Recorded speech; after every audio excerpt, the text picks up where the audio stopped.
Guys, welcome back to my channel, and for today's video, re-reviewin natin ang Vivo S1. Nilaunch na ang Vivo S1 dito sa Pilipinas. Ang variant niya is 6GB RAM and 128GB ROM. At ang meron tayo ngayon is yung Skyline Blue. So itong Vivo S1 is nagkakahalaga ng 14,999 pesos. So, dito tayo sa kanyang packaging. Sa packaging ay may makita tayong logo ni Vivo, yung unit name, and then yung design niya dito na S. So, ito nakalagay dito is yung fingerprint scanner, meaning nasa screen or on screen yung kanyang fingerprint sensor. So, sa gilid naman, makita natin yung S1 na nakalagay. Sa kabila rin is S1 din. Pagdating sa likod, meron tayong quick specifications.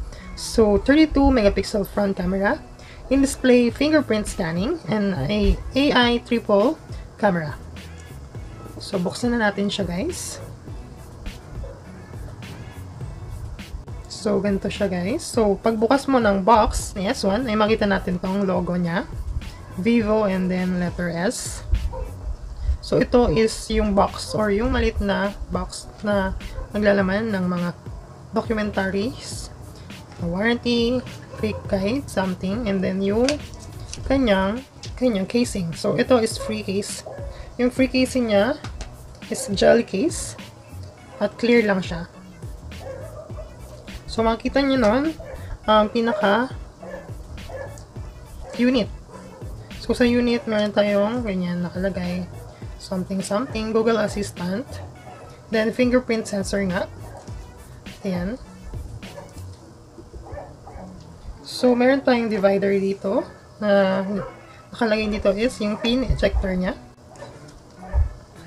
At ito yung charger niya, na fast charger, na dual engine. Yung kanilang tinatawag sa fast charging nila. And USB cable na micro USB. So, meron tayong headset, syempre, from Vivo. So, yun lang, guys, yung nilalaman nating box. So, balik na natin siya, guys. So, dito na tayo sa unit.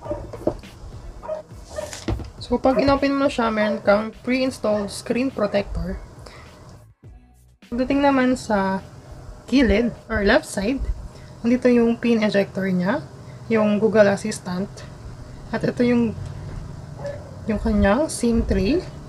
So, ang maganda dito, meron tayong SIM 1, SIM 2, and syempre, memory card slot.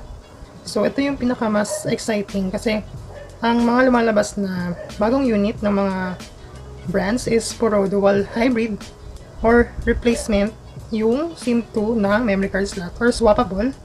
So, ito gusto ko yung triple card slots niya.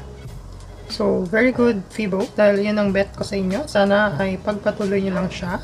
So, sa ating right side naman is meron tayong volume rocker, up and down. Tapos ito yung switch button. So, sa upper side naman is wala siya. Clear lang siya, guys. Tapos sa bottom is meron tayong 3.5mm jack. And then yung micro USB port, and then yung speaker. So, pagdating naman sa likod, so, meron tayong tatlong camera dito sa ating likod ng Vivo S1. So, main camera is yung 16 megapixel f1.8. So, ito is wide pa rin naman, pero ito yung pinaka main camera niya. At yung pangalawa naman is yung 8 megapixel camera, ultra wide daw. And sa pinaka bottom part naman ng camera is yung 2 megapixel camera. So, ito is yung depth sensor niya. At yung LED flash. So, dito tayo sa ating screen. So, pagdating sa kanyang lock screen or security, meron nga siyang fingerprint sensor sa screen. And meron din siyang face unlock. So, tingnan nyo, guys. I-open ko siya. Yun. So, na-detect niya yung face ko. Agad-agad. Mga ilang seconds din yun, guys. Pero napakatuloy ng face unlock niya. So, sa fingerprint sensor naman. So, yan. Ang tuloy lang ng fingerprint sensor niya, guys, ni Vivo. So, siya kasi yung nag-start ng fingerprint sensor sa screen. So, kung di ako nagkakamali. So, yan. Napakatuloy na ng response. At ang maganda dito, nababago yung display or yung pinaka-theme ng iyong fingerprint. Para mabago, so, nako-customize yung kanyang fingerprint design. Dito mo siya, or mababago mo siya dito sa fingerprint. Fingerprint, and then 000. Tapos, animation styles. So, yan. Pwede kang mamili ng ganyang style. So, meron siyang 7 animation styles, guys. So, yan. Papakita ko lang siya. Diba may pag-ganers pa? So, ito yung napili ko. Pagdating sa display, meron tayong 6.38 inches. So, yun siya.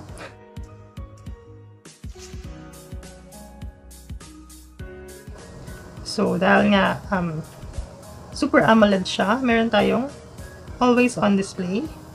So, dito tayo sa lock screen. Always on display, makikita natin siya. So, may mga style din siya. Parang sa Samsung talaga siya.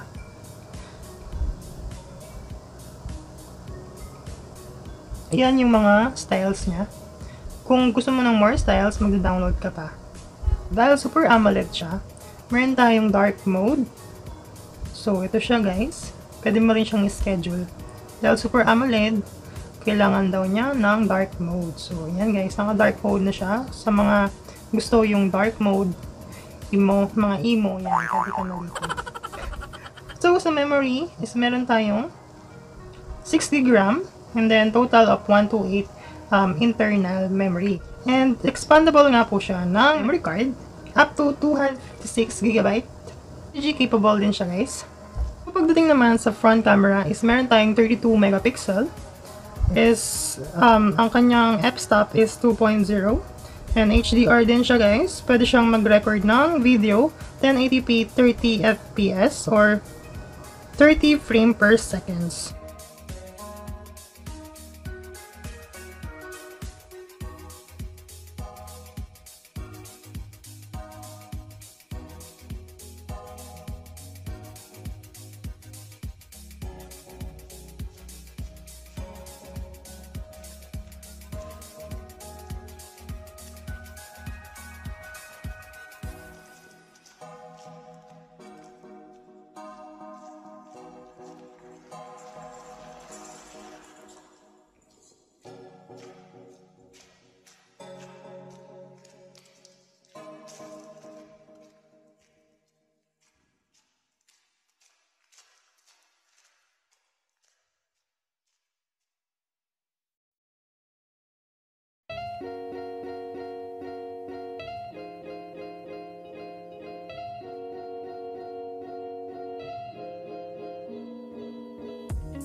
So, pagdating sa speaker, meron tayong sounds dito. Titingnan natin kung gaano kalakas siya.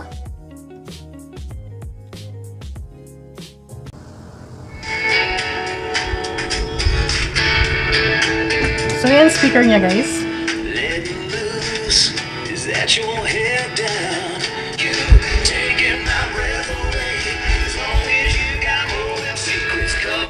So, yan guys, yung kanyang speaker. So, hindi naman siya masyadong malakas, pero okay na pang music mo lang.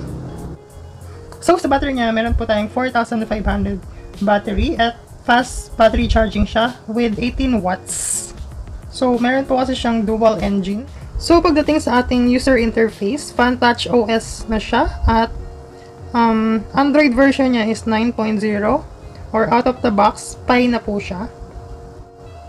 So, pagdating naman sa kanyang chipset, meron tayong MediaTek MT6768 or Helio P65 12nm. At meron po siyang CPU na octa-core 2x2 or 2x2.0 GHz Cortex A75 and 6x1.7 GHz Cortex A55. So, yan. So, meron din siyang GPU Mali G52MC2. So, ito nga yung GPU niya is Mali G52MC2. So, tingnan lang natin siya sa games po. So, meron tayong installed na PUBG Mobile.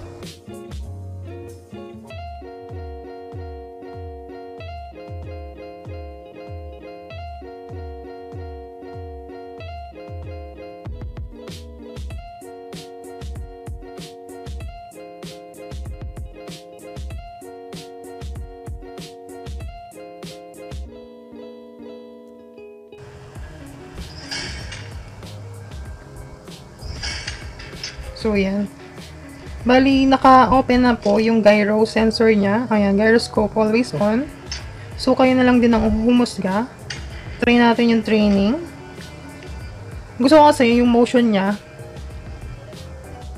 ginagalaw yung gyroscope.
So, yun guys, yan sa gaming niya. Kita niyo naman, medyo hindi siya sumusunod yung sensor niya. Medyo late response. Yun lang yung di ko nagustuhan sa kanya.